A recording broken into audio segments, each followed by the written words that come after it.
Bonjour! Today it's all about writing complex sentences in French. Vous êtes prêts? C'est parti!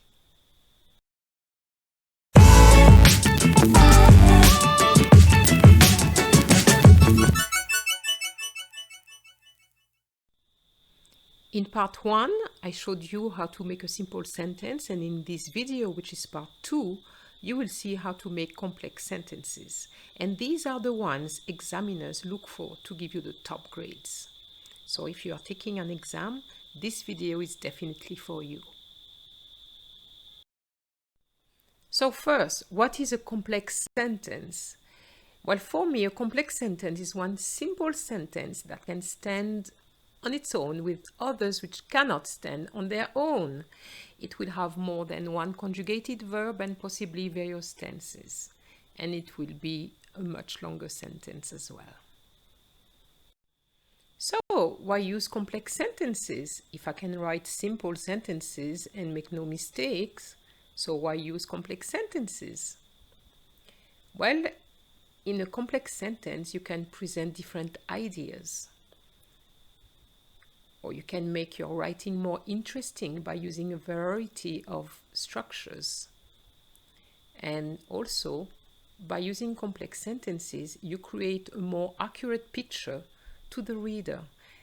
And that means that you become more creative.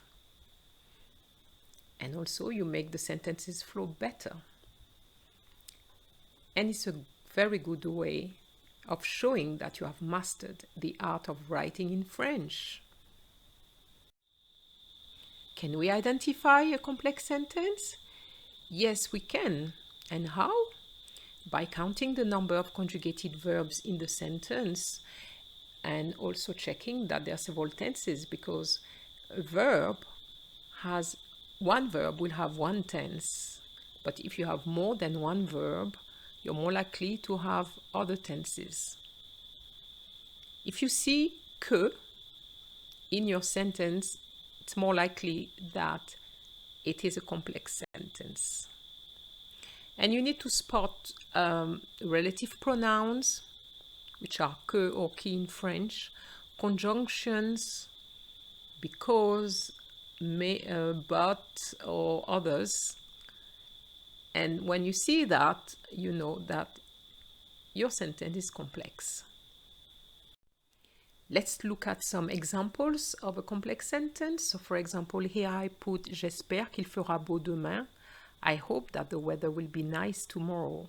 Or I hope the weather will be nice tomorrow. Now, how do I know that it's a complex sentence?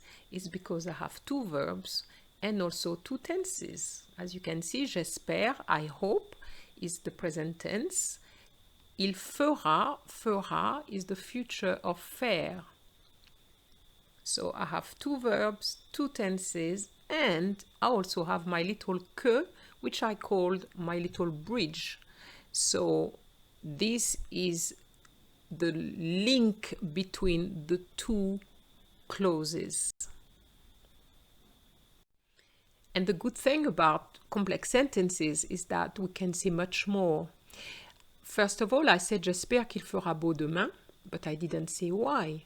Now I'm saying j'espère qu'il fera beau demain parce que je voudrais aller à la plage.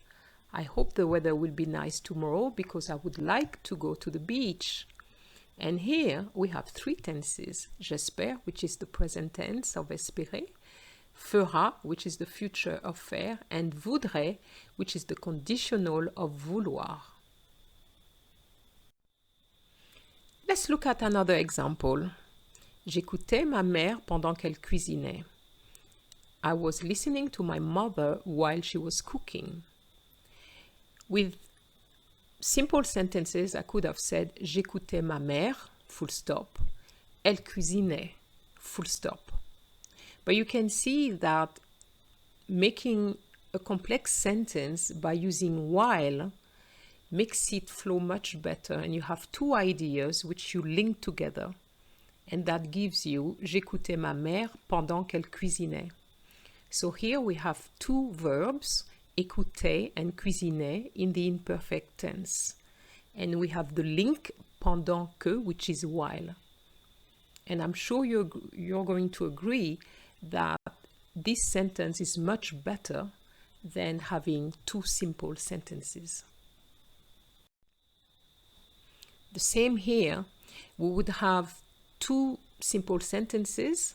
Je vais te rembourser l'argent.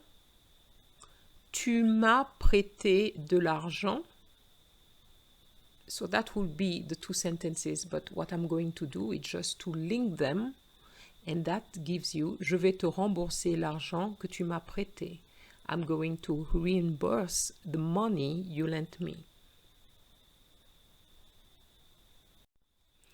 The subjunctive in French is used with conjunctions. Like here, although he's only 15, he can drive. Bien qu'il n'ait que 15 ans, il sait conduire. So, n'ait here is the verb avoir in the subjunctive. And when you use the subjunctive, you are in a complex sentence.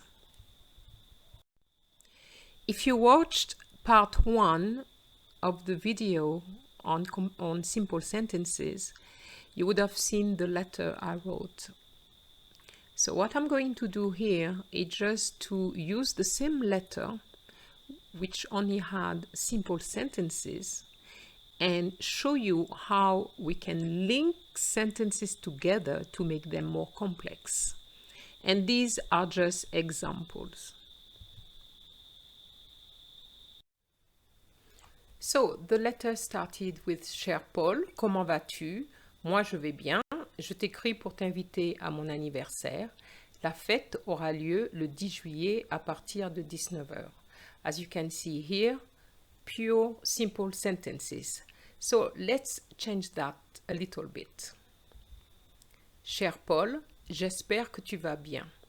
Moi, ça va. Je t'écris pour t'inviter à mon anniversaire qui aura lieu le 10 juillet à partir de 19h. So all the ideas which were in the first paragraph are still there. But what I have done, instead of saying, how are you? I said, I hope you are well.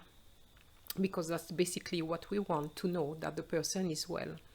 And then, instead of saying, I'm writing to invite you to my birthday, and then say when it's going to take place, you just merge those two sentences together and it gives you je t'écris pour t'inviter à mon anniversaire qui aura lieu le 10 juillet à partir de 19h. Okay? Let's continue with the simple sentences. Nous avons loué la salle des fêtes de la ville. Tu peux venir avec Viviane. Il y aura beaucoup à boire et à manger. N'oublie pas mon cadeau. J'attends ta réponse avec impatience. Quite a few short sentences and simple sentences. So let's see what we can do. Here's a possible version. La fête se déroulera à la salle des fêtes de la ville que nous avons louée pour l'occasion. I added pour l'occasion because just leaving que nous avons loué sounds a little bit incomplete. So that we booked for the occasion, meaning the birthday. Tu pourras venir avec Viviane si tu le veux, parce qu'il y aura beaucoup à boire et à manger.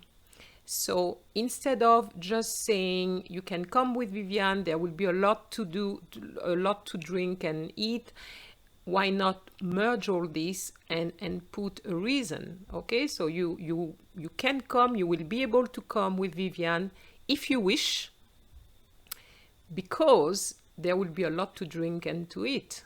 Okay? J'attends ta réponse avec impatience et surtout, n'oublie pas mon cadeau. J'attends ta réponse avec impatience. That is the same thing which I had earlier. I look forward to hearing from you. Et surtout, and here I added surtout just to place an emphasis, but it's like a little joke here. Et surtout, n'oublie pas mon cadeau. Don't forget my gift. It's not something you usually say to people on your birthday. Don't forget my gift. So I just put it there as a little joke right at the end of the letter.